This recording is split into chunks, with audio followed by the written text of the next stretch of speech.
ସ୍ନାନ ଯାତ୍ରାରେ 108 ଗରା ସୁବାସିତ ଜଳରେ ସ୍ନାନ କରି ଜ୍ୱରରେ କମ୍ପୁଛନ୍ତି ମହାପ୍ରଭୁ।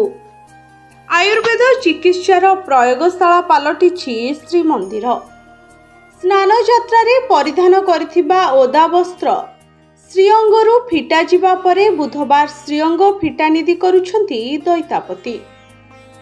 ତେବେ ଜ୍ୱର ଯୋଗୁଁ 56 ପଉଟି ଭୋଗ ଖାଉଥିବା ମହାପ୍ରଭୁଙ୍କୁ ନାନାଦି ଫଳମୂଳ ସହ କ୍ଷୀର ଛେନା ଆଦିରେ ପ୍ରସ୍ତୁତ ଚକଟା ଭୋଗ ଲାଗି ହେଉଛି।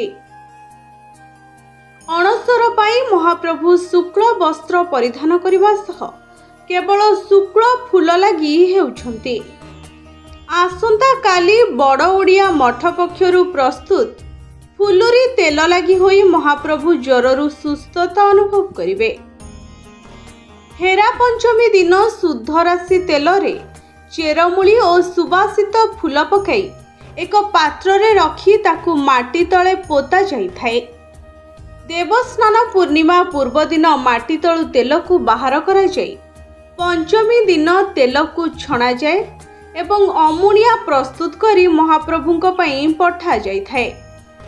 ତେବେ ମଧ୍ୟାହ୍ନ ଧୂପ ଏବଂ ଦକ୍ଷିଣୀ ଘର ଭୋଗ ସମ୍ପନ୍ନ ହେବା ପରେ ଜୟ ବିଜୟ ଦ୍ୱାର ବନ୍ଦ ହୋଇ ଅଣସର ଦ୍ୱାର ଖୋଲାଯାଇ ପତି ମହାପାତ୍ର 3ଟି ରୂପା ପିଙ୍ଗଣରେ ତେଲକୁ ନେଇ ସଂସ୍କାର କରିବା ପରେ ଦଇତାପତି ସେବକମାନେ ମହାପ୍ରଭୁଙ୍କ ଶ୍ରୀଅଙ୍ଗରେ ଲାଗି କରିଥାନ୍ତି। ବିଶ୍ୱାସ ରହିଛି ଏହି ଫୁଲୁରି ତେଲ ମହାପ୍ରଭୁଙ୍କ ଶରୀରରେ ଲୋପନ କରାଗଲେ ଶରୀରର ପୀଡ଼ା କମ୍ ହୋଇଥାଏ। ବ୍ୟୁରୋ ରିପୋର୍ଟ, ଭଞ୍ଜୌତା ନ୍ୟୁଜ୍।